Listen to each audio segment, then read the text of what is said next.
Hello students, आज हम पढ़ने वाले हैं वेबर्स लॉ एक्सपेरिमेंट के बारे में। आज की इस वीडियो में हम देखेंगे कि वेबर्स लॉ एक्सपेरिमेंट किस तरह से किया जाता है, और अगर आप जानना चाहते हैं वेबर्स लॉ एक्सपेरिमेंट क्या होता है, हम इसे कैसे करते हैं और आपको वाइवा में इससे रिलेटेड किस तरह के क्वेश्चंस पूछे जा सकते हैं, तो आप इस वीडियो को ज़रूर देखिए। इसकी लिंक डिस्क्रिप्शन बॉक्स में अवेलेबल है। इस वीडियो में वेबर्स लॉ से रिलेटेड हर इन्फॉर्मेशन है। वेबर्स लॉ को इंट्रोड्यूस किया गया था 19th सेंचुरी में बाय हेनरिच वेबर्स, इसीलिए इसका नाम वेबर्स लॉ है। वेबर्स लॉ एक्सपेरिमेंट साइकोफिजिक्स के जो एक्सपेरिमेंट्स हैं उनमें से एक बहुत ही इम्पॉर्टेंट एक्सपेरिमेंट है, क्योंकि इसके थ्रू आप जेएनडी पता कर सकते हैं और ह्यूमंस के परसेप्शन के बारे में और ज़्यादा नॉलेज ले सकते हैं। वेबर्स लॉ एक्सपेरिमेंट का गोल और इसकी डिटेल्स जानने से पहले हम ये देखते हैं कि हम वेबर्स लॉ किस तरह से करते हैं, तो उससे आपको वेबर्स लॉ जो एक्सप्लेनेशन होगा वो बाद में ज़्यादा अच्छे से समझ आएगा। तो वेबर्स लॉ में हमारे पास, जैसे कि आप यहाँ पे इमेज देख सकते हैं कि वेट्स होते हैं, जिसमें हमारा स्टार्टिंग वेट है 15 का, और 15 से हमारे पास 75 ग्राम्स तक के वेट है, जिसमें से हमारे पास दो स्टैंडर्ड वेट है, एक है 30 ग्राम का, एक है 60 ग्राम का। आप देख सकते हैं ये हमारा अपरेटस है वेबर्स लॉ एक्सपेरिमेंट का, जिसमें ये जो आपको दिख रहे हैं सब वेट्स हैं, जिसमें दो स्टैंडर्ड वेट है, ये 30 का वेट और ये 60 ग्राम का। और हमारे पास एक 45 ग्राम का वेट है, जो एक बार 30 ग्राम के एक्सपेरिमेंट के साथ यूज़ करेंगे हम, और एक 60 ग्राम के एक्सपेरिमेंट के साथ इसे कॉमन यूज़ करेंगे।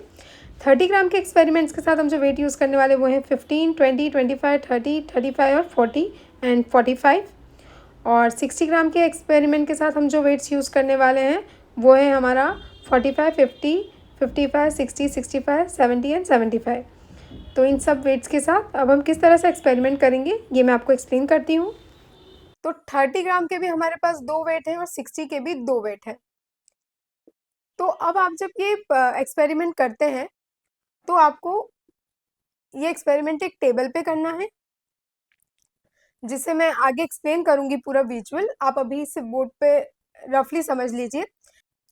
यहाँ हमारा पार्टिसिपेंट बैठेगा, आप उसे कहेंगे टेबल पे एल्बो रखने के लिए, और उसके सामने एक आप रखेंगे स्टैंडर्ड वेट और एक रखेंगे आप वेरिएबल वेट। मतलब आप यहाँ पे 50, 30, 25 जो भी वेट चाहें वो रख सकते हैं, अप टू 45 तक।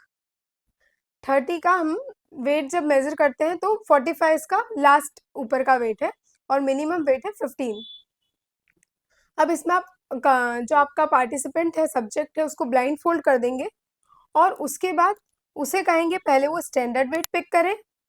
अपनी उसकी एल्बो टेबल पे ही टच रहनी चाहिए, वो पहले स्टैंडर्ड वेट पिक करेगा, आइज क्लोज में ही, हाथों हाथ उस स्टैंडर्ड वेट को रखने के बाद वो वेरिएबल वेट जो है, जो आप यहाँ पे जो भी वेट रखते हैं, जो आप हर बार रैंडमली चेंज करेंगे, उसे पिक करेगा और वो बताएगा कि आप उसने जो बाद में वेट पिक किया है वो पहले वाले वेट से कम था या ज्यादा लगा उसे।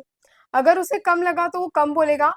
तो आप जब कॉपी में इसे नोट डाउन करते हैं तो आपको माइनस लिखना है, और अगर उसने बोला ज्यादा लगा तो आपको प्लस लिखना है।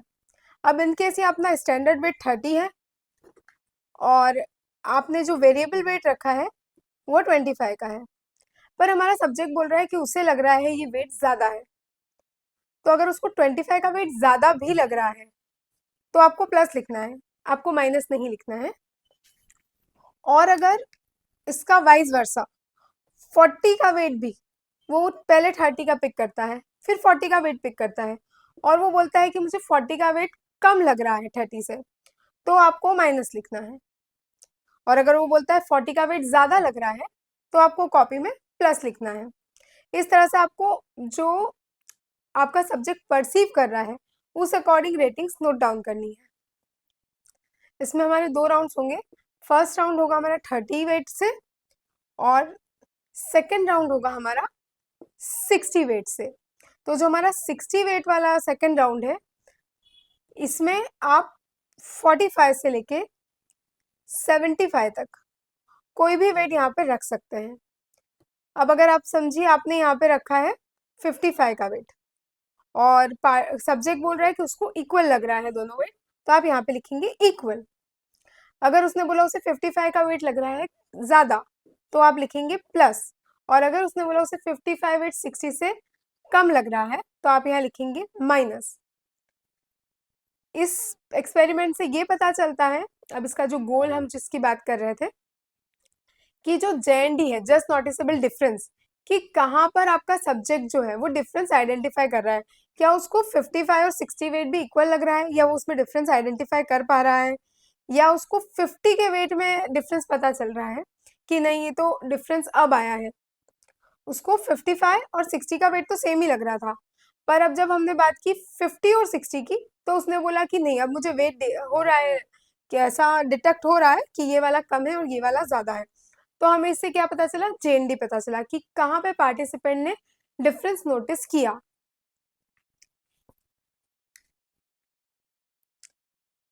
हम ये पूरा एक्सपेरिमेंट सेम पर्सन पे करते हैं, दोनों ही राउंड सेम पर्सन पे, और थोड़ा थोड़ा गैपिंग देके, ताकि जो हमारा सब्जेक्ट है उसे रेस्ट भी मिल सके बीच में। हमारे इसमें जो गोल है उसमें एक तो हमने JND डिफाइन कर लिया कि हमारे सब्जेक्ट का JND क्या है।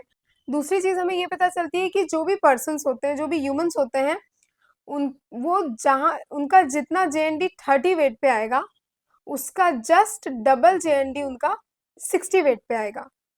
मतलब जब हम इसकी कैलकुलेशन करेंगे, तो इसके कैलकुलेशन में अगर हमारा 30 का आंसर आया है 2, तो हमारा 60 का आंसर जस्ट उसका डबल आएगा, मतलब 4। इससे ये पता चलता है कि जो भी ह्यूमन बीइंग है, वो जितना उसका JND का परसेप्शन इस वेट पे होगा, 30 वेट पे होगा, या 15 वेट पे होगा, जो भी हम स्टैंडर्ड वेट लेते हैं उस पे होगा, उसका स्टैंडर्ड हम जब जस्ट डबल करेंगे, तो उसका जो परसेप्शन या जो JND होगा वो भी जस्ट डबल आएगा। वेबर्स लॉ परफॉर्म करने के लिए आपको सब्जेक्ट्स को जो इंस्ट्रक्शंस देने होते हैं, उनमें फर्स्ट इंस्ट्रक्शन है कि उन्हें अपनी एल्बो टेबल पे टच करके रखनी है। सेकंड थिंग, आप एक स्टैंडर्ड वेट रखेंगे और एक वेरिएबल वेट जिसे आप चेंज करते रहेंगे। यहाँ आपको एक 2 सर्कल्स ड्रॉ करने हैं टेबल पे, या आप 2 मार्किंग कर सकते हैं किसी भी तरह से। एक मार्किंग पे आपको स्टैंडर्ड रखना है जिसे आप चेंज नहीं करेंगे, हर बार सिर्फ आपको उठा के रखना है, ताकि सब्जेक्ट को लगे कि आपने उसे भी चेंज किया है बट आप चेंज नहीं करेंगे। और सेकंड हमारा वेरिएबल वेट होगा, जिसे हम हर बार चेंज करते जाएंगे, और ये आप रैंडमली चेंज करेंगे। इसमें पार्टिसिपेंट को कोई पता नहीं रहेगा कि आप पहले ज़्यादा रख रहे हैं या कम। नेक्स्ट चीज़ ये है कि आपको सब्जेक्ट को ब्लाइंड फोल्ड करना है, उसकी आंखों पर पट्टी रहेगी, ताकि वो गेस ना कर पाए कि आप किस समय पर अपने वेट्स चेंज कर रहे हो। अब आप जब पार्टिसिपेंट को इन्हें लिफ्ट करने का बोलेंगे, देखने के लिए कि किसका वेट ज़्यादा है किसका कम, तो फर्स्ट पार्टिसिपेंट एक को उठाएगा और उसको टेबल स्क्रीन तक ही इसे उठाना है, जितनी टेबल स्क्रीन की लेंथ है। हमारे पास अभी टेबल स्क्रीन अवेलेबल नहीं है, बट जब आप एक्सपेरिमेंट जहाँ भी परफॉर्म करते हैं वहाँ पे अवेलेबल रहती है। तो आपको पार्टिसिपेंट को बताना है कि उससे इस वेट को टेबल स्क्रीन तक उठाना है, फिर इसे रखना है, फिर नेक्स्ट वेट इसको टेबल स्क्रीन तक उठाना है और उसे वापस रखना है। उसके बाद उसे ये बताना है कि सेकेंड वेट जो उसने उठाया है वो उसे फर्स्ट वाले वेट से ज़्यादा लगा या कम लगा। अगर ज़्यादा लगता है तो आपको अपनी कॉपी में प्लस नोट डाउन करना है, और कम लगता है तो माइनस। ये सेम चीज़ आपको 5 टाइम्स परफॉर्म करनी है। उसके बाद 5 टाइम्स होने के बाद आप इन दोनों को स्विच कर देंगे, मतलब अब आपका स्टैंडर्ड वेट यहाँ आ जाएगा और अब जो वेरिएबल वेट है जिसे आप चेंज करेंगे वो यहाँ आ जाएगा। पर आपको पार्टिसिपेंट को कोई न्यू इंस्ट्रक्शन नहीं देना है और ना ही उसे ये बात बतानी है। आपको उसे सेम चीज़ बोलनी है कि आप पहला उठाएं और दूसरा उठाएं, और इसमें भी अगर वो इसे जब लाइट बोलेगा तो अब इसमें आपको ये चेंज करना है कि अगर उसने फर्स्ट वाले को लाइट बोला है तो आपको प्लस लिखना है, और अगर हैवी बोला है तो माइनस लिखना है। वीडियो में अब तक आपने ये समझ लिया कि हम वेबर्स लॉ एक्सपेरिमेंट किस तरह से करते हैं और उसमें प्लस माइनस इक्वल्स टू हम कब लिखते हैं। अब हमने ये चार्ट बनाया है, इस तरह का चार्ट आपको कॉपी में बनाना है। जब आप वेबर्स लॉ का एक्सपेरिमेंट करेंगे अपने सब्जेक्ट के साथ, तो उस समय इस तरह के 2 चार्ट आपके पास रेडी होने चाहिए। एक चार्ट होगा आपका 30 ग्राम का और एक चार्ट होगा आपका 60 ग्राम का। ये हमारे पास स्पेस एक की है तो हमने एक ही चार्ट बनाया है, पर सेम तरह से आपका 60 ग्राम का चार्ट बनेगा, जिसमें आप यहाँ पर हमारा 60 ग्राम में वेट होगा, ये हमारा 30 ग्राम के लिए वेट है, और जब आप नेक्स्ट चार्ट बनाएंगे 60 ग्राम के लिए, तो उसमें हमारे वेट्स कुछ ऐसे होंगे।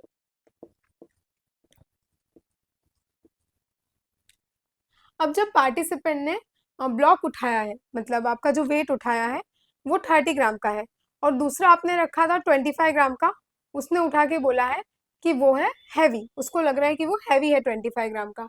अब स्टैंडर्ड वेट तो हमारा 30 था, आपने सबसे पहले 25 का रखा, उसने हैवी बोला, आपने यहाँ लिखा प्लस। अब आपने वापस रैंडमली आप चेंज करेंगे, जो हमारा वेरिएबल वेट है जिसे हम बार बार चेंज करने वाले हैं, उसे 30 ग्राम का वही रहेगा, पर आप उसे उठा के एक बार और रखें ताकि पार्टिसिपेंट को लगे कि आपने वहां भी वेट चेंज किया है। और जो हमारा नेक्स्ट वेट है आप उसे रखेंगे, अब आपने रखा है 35 का और पार्टिसिपेंट को लग रहा है कि इक्वल है, तो आपने इक्वल लिख दिया। 30 में भी उसे इक्वल लगा तो आपने इक्वल लिखा, जैसा वो बोलेगा वैसा आप लिखेंगे ना। अब आप समझिए ये आपका चार्ट बना है, इस तरह से हम पूरा चार्ट कंप्लीट करेंगे 5 तक। जब हमारा 5 तक हो जाएगा तो आप पार्टिसिपेंट को 5 मिनट्स का रेस्ट देंगे, जिसमें वो थोड़ा सा मसल रिलैक्स कर ले। और अब आपका जो आगे का प्रोसेस है वो थोड़ा कॉम्प्लेक्स हो जाता है। इसमें अब आपको नेक्स्ट टास्क ये करना है कि आपको पार्टिसिपेंट को तो नहीं बताना है, पर आपने जो टेबल पर यहाँ 30 का वेट रखा था और यहाँ आपका वेरिएबल वेट था जो आप चेंज कर रहे थे बार बार, उनकी पोजिशनिंग चेंज करनी है। मतलब अब यहाँ आपका होगा स्टैंडर्ड वेट और यहाँ आपका होगा वेरिएबल वेट, जिसे आप हर बार चेंज करेंगे। पार्टिसिपेंट को आपको कोई इंस्ट्रक्शन में चेंजेस नहीं करना है, वो हर बार यही वेट पहले उठाएगा और बाद में ये उठाएगा। पर अब जब वो बोल रहा है कि उसे बाद वाला वेट लग रहा है लाइट, तो अगर इस बार आपने यहाँ पे वेरिएबल वेट जो है वो रखा 25 का, स्टैंडर्ड वेट 30 का, तो उसे हो सकता है 30 लगे हैवी, तो वो बोलेगा हैवी है, तो आप लिखेंगे 30 के सामने माइनस। आप क्योंकि स्विच कर चुके हैं तो अब आपको जो नोट डाउन करना है, जो आपको रेटिंग्स लेनी है, वो उल्टा लिखना है। अब आपने यहाँ पे रखा है 45 का वेट और पार्टी और सब्जेक्ट ने पहले 45 का उठाया, उसके बाद उसने उठाया 30 का, उसने बोला बाद वाला उसे लगा लाइट, पर क्योंकि आप स्विच कर चुके हैं तो आपको उस लाइट बोला है पार्टिसिपेंट ने, पर आपको यहाँ पे प्लस लिखना है, आपको 5 के बाद उल्टा करना है। अब यहाँ पे अगर आपने 15 रखा और पार्टिसिपेंट ने क्या बोला है, उससे क्या लगा है बाद वाला हैवी लगा है, तो आप क्या लिखेंगे माइनस। इक्वल में सेम रहेगा, अगर उसने इक्वल बोला है तो आप इक्वल ही लिखेंगे, पर प्लस और माइनस का जो है वो चेंज हो जाएगा। आपको इसमें बहुत ही कॉन्शियसली ध्यान देना पड़ेगा कि अगर पार्टिसिपेंट आपका जो है वो लाइट बोल रहा है तो आपको प्लस लिखना है, और अगर वो हैवी बोल रहा है तो आपको माइनस लिखना है। और इसी तरह से आपको ये बचे हुए 5 कॉलम्स जो है वो फिल करने हैं। ये जब 10 टाइम्स हो जाएगा तो आप फिर से पार्टिसिपेंट को 10 मिनट्स रेस्ट दें, और उसके बाद ये सेम प्रोसेस आप 60 ग्राम के साथ करेंगे। 60 ग्राम का वेट रखेंगे, उसमें भी इसी तरह से हम रैंडम वेट्स लेंगे।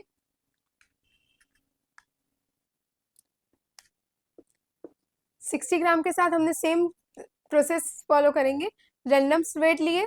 यहाँ तक तो पार्टिसिपेंट अगर उसे बाद वाला वेट लाइट लगेगा तो आप माइनस लिखेंगे, और बाद वाला अगर उसे हैवी लिखेगा लगेगा प्लस लिखेंगे।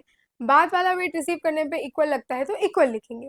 लेकिन 5 चांसेस जैसे ही कंप्लीट हो जाती है उसे थोड़ा सा रेस्ट दें, उसका आर्म जब उसे रिलैक्स लगे कि हाँ मैं फिर से कर लूंगा, तो उसके बाद पार्टिसिपेंट के कंफर्टेबल होने के बाद फिर से इसे करें। और यहाँ पे हम लोग अब फिर से रेटिंग कैसे लिखेंगे उल्टी, मतलब यहाँ पे हमने अब चेंज क्या किया है, यहाँ पे अब हमने 60 का वेट और वेरिएबल वेट जो हमने पहले रखा था इस तरह से, अब 60 के वेट को करा स्विच, तो 60 कहाँ आया, यहाँ आया, वेरिएबल आया यहाँ। और अब जब आप वेरिएबल वेट को जब भी चेंज करेंगे, जैसे आपने लिख रखा है 50 का, और पहले पार्टिसिपेंट ने उठाया 50 का वेट, बाद में उठाया 60 का वेट, और आपका सब्जेक्ट बोल रहा है कि उसे ये 60 क्या लग रहा है हैवी, तो आप 50 के सामने क्या लिखेंगे माइनस। और अगर यहाँ 75 लिखा है और पार्टिसिपेंट ने क्या बोला है, उसे बाद वाला वेट क्या लग रहा है लाइट, तो आप 75 के सामने क्या लिखेंगे प्लस। लाइट बोलने पे लिखना है प्लस और हैवी बोलने पे लिखना है माइनस, उसका जस्ट अपोजिट करना है। सेम प्रोसेस 30 ग्राम 60 ग्राम में। अब ये हमारा चार्ट जब कंप्लीट हो जाता है तो अब हम आते हैं इसके कैलकुलेशंस की तरफ। वेबर्स लॉ एक्सपेरिमेंट की कैलकुलेशंस देखने के लिए आप इसका पार्ट 2 ज़रूर देखें, इसकी लिंक मैं आपको डिस्क्रिप्शन बॉक्स में दे दूंगी। अगर आपको ये वीडियो पसंद आया है, समझ आया है, तो इस चैनल को ज़रूर सब्सक्राइब करें। ये न्यू चैनल है और आपके सब्सक्राइब करने से हमें सपोर्ट मिलेगा, जिससे हम आपके लिए और भी ऐसे वीडियोस लाते रहेंगे। Thank you.